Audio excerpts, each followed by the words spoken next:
reciba el Congreso Panamericano de Educación y lo que vamos a hablar es un poco del implante coclear en niños con meningitis. El tema, digamos, está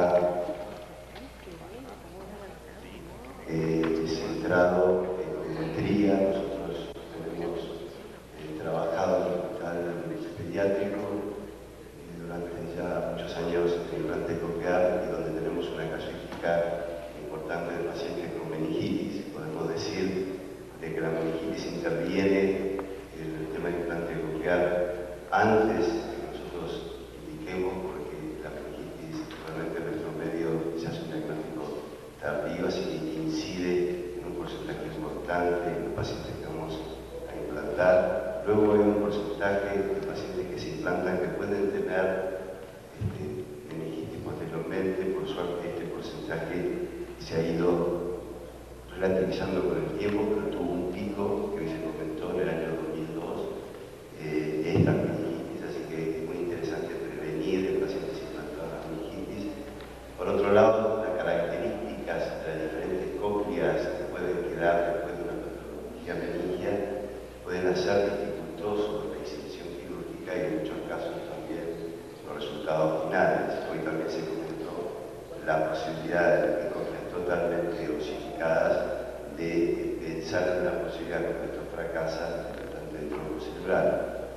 Y por último, un detalle que es muy importante, que tiene que ver con la prevención, donde se ha estipulado ya desde hace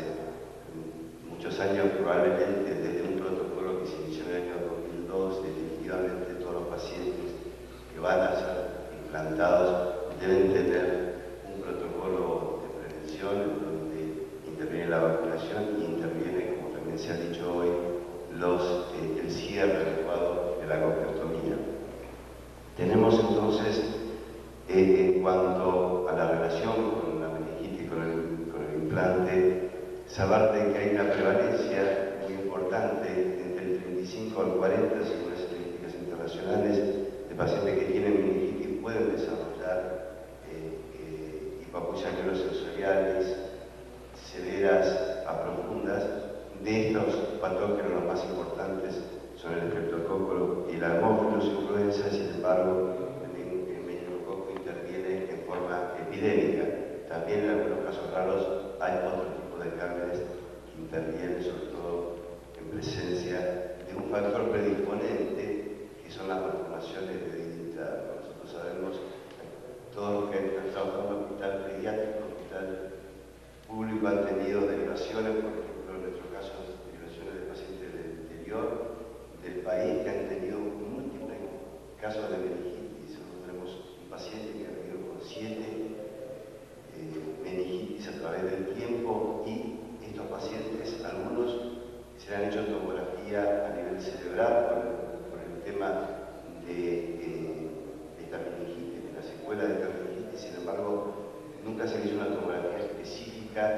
de las cócleas. Hay un porcentaje de la meningitis que se debe a una comunicación importante entre el oído interno y cavidades, o simples conditis. A veces hay malformaciones pequeñas con estas comunicaciones con el cuello solanoideo, lo que hace que se origine una fístula espontánea. En estos casos, en estos niños, patologías repetidas de vías aéreas respiratorias pueden provocar meningitis y los médicos no llegan al diagnóstico. No se llega al diagnóstico hasta que no se hace una tomografía específica de cóclea donde se encuentra esta malformación.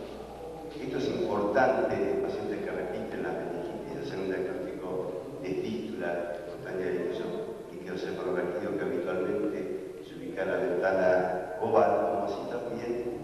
el cuidado que tiene que tener estos pacientes cuando se hace la indicación quirúrgica del implante coclear, porque en estos pacientes a veces la salida del líquido cefalorraquídeo es a una presión tal de que es difícil el control. A veces el control macroscópico se logra, pero nosotros no sabemos si el control microscópico es adecuado o no, y esos pacientes se pueden contaminar al poco tiempo de operados, es decir, con complicaciones inmediatas o complicaciones tardías. Están distintas complicaciones por quirúrgica de implante. Pacientes malformados hasta el año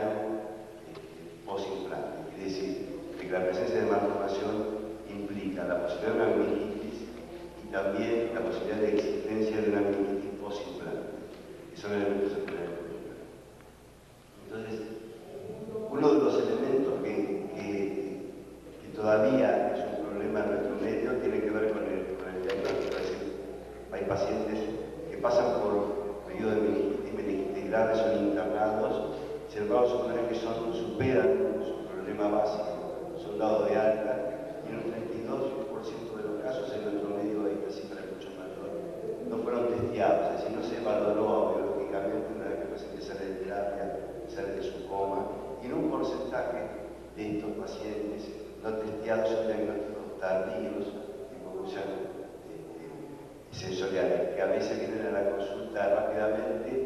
cuando hay unas pérdidas muy profundas que son evidentes y otras veces vienen más tardíamente porque no es evidente en un comienzo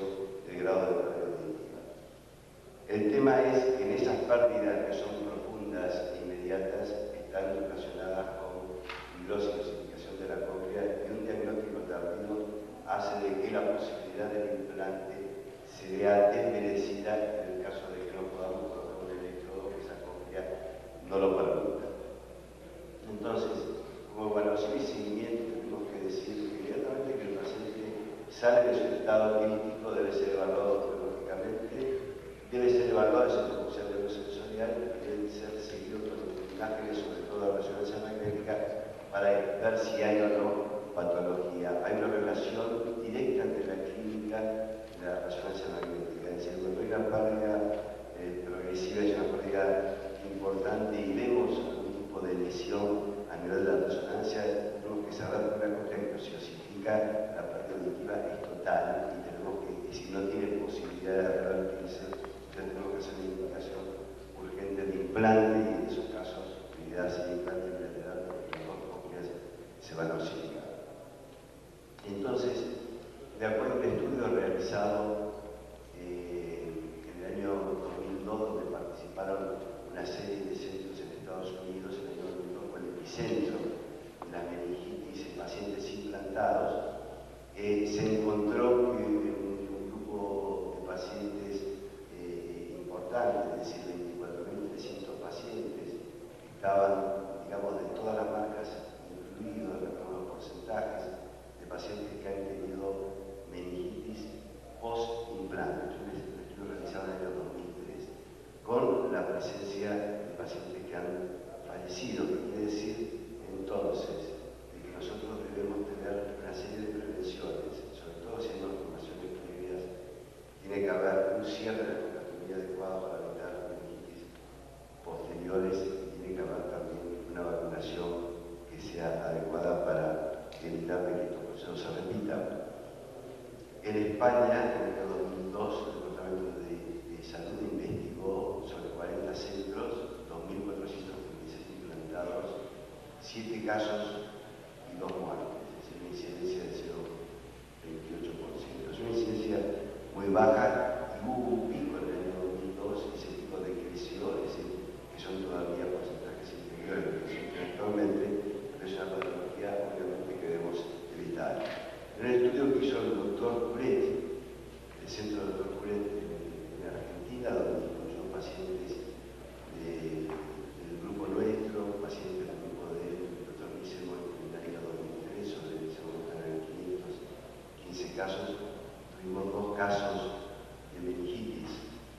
Los 2 casos de meningitis fueron pacientes, los 2 casos eran malformaciones, por eso traje la diapositiva anterior, es decir, las malformaciones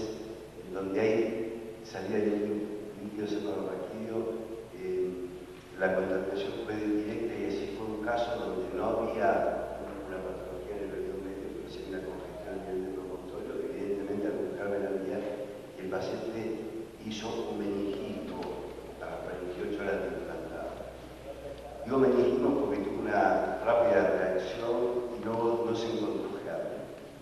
Pero otro paciente con una malformación más importante, donde fue problemático el cierre del aspecto intraquirúrgico, de tal manera que se hizo función lumbar, se colocó tejido alrededor del electrodo, hubo que hacer una serie de maniobras para que no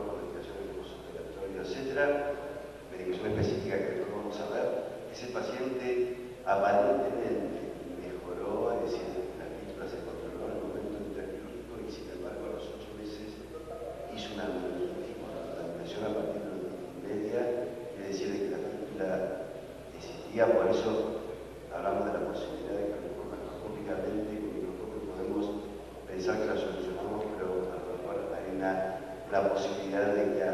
algo del encefalorraquídeo reaparezca con el tiempo si la malformación es grande y si la traición del encefalorraquídeo es suficientemente importante. El paciente se terminó y no hubo inconvenientes, pero digamos la presencia de este tipo de patología es para tener en cuenta. Entonces, respecto a la meningitis infante coclear, tenemos que decir que hay grupos de riesgo. Pensamos que los grupos de riesgo están relacionados con patologías previas al tratamiento. Son grupos de riesgo etarios, que tienen que ver con los niños por debajo de 2 años, con razones inmunológicas, igual que los mayores de 65 años, y vemos dentro del grupo de las patologías que son importantes a tener en cuenta la fístula del encefalorraquídeo a partir de displasias importantes, la repetición de patologías de oído medio, por eso es importante el cierre de la cocleotomía. Los pacientes que han tenido meningitis tienen mayor posibilidad de repetir la meningitis aún con el implante, y otros elementos que tienen que ver con inmunosupresión, relacionamiento o guarderías. Presentamos un trabajo en cuanto a resultados de un grupo de pacientes que se evaluaron en la universidad en el 2001, en ese momento eran 210 pacientes, donde vemos que la meningitis ocupa un lugar predominante. Las estadísticas han cambiado, acá tenemos factor más importante desconocido, muchas de estas patologías desconocidas actualmente es etiología genética que se diagnostica en su momento y sigue siendo el 17% de la meningitis, es decir, ocupa un lugar importante después de causas desconocidas. La primera causa es la meningitis, así que es una patología que nosotros vemos con cierta frecuencia. Acá encontramos en este grupo que el 50% tenía una cóclea normal. En cóclea normal, nosotros en meningitis pedimos los 2 estudios de la tomografía computada, pero sabemos que la tomografía computada tiene falsos negativos, es decir, tomografías que parecen normales, sin embargo en la resonancia aparece de que no hay la cantidad de líquido adecuada o hay fibrosis o algún tipo de significación. Entonces pensamos que meningitis es una de las indicaciones formales para pedir ambas cosas. En otros pacientes, en un 16% puede haber fibrosis o puede haber osificaciones parciales. Acá tenemos que evaluar qué tipo de implante colocar y sabemos que en pacientes que tienen osificaciones parciales, en algunos casos se puede superar con el implante, pero en otros casos no. Y yo creo que el caso más importante, ocupa el 30% de esta estadística, es cuando es la cóclea totalmente osificada. La cóclea totalmente osificada tenemos diferentes recursos que han aparecido a través del tiempo, como el implante recto, compresado de la espina basal, o el implante que es el que dijimos desde hace unos años, el implante con doble arraigo, doble hilera de electrodo para tratar de canalizar la espina media y la espina basal. Sin embargo, los pacientes que tienen este tipo de patología, cócleas osificadas, en general tienen patologías agresivas a tener en cuenta, en donde puede haber, como se encuentra una patología funcional que se transforme como patología neurolingüística y trastornos funcionales en el desarrollo del lenguaje, más allá de la menor información que tengan a nivel auditivo, y por otro lado va a haber daños orgánicos directos que tienen que ver con la afectación de los centros superiores. Debemos saber que la meningitis no solamente afecta a la cóclea, sino que puede afectar toda la vía, aún los centros superiores, y entonces la información auditiva llega de un lado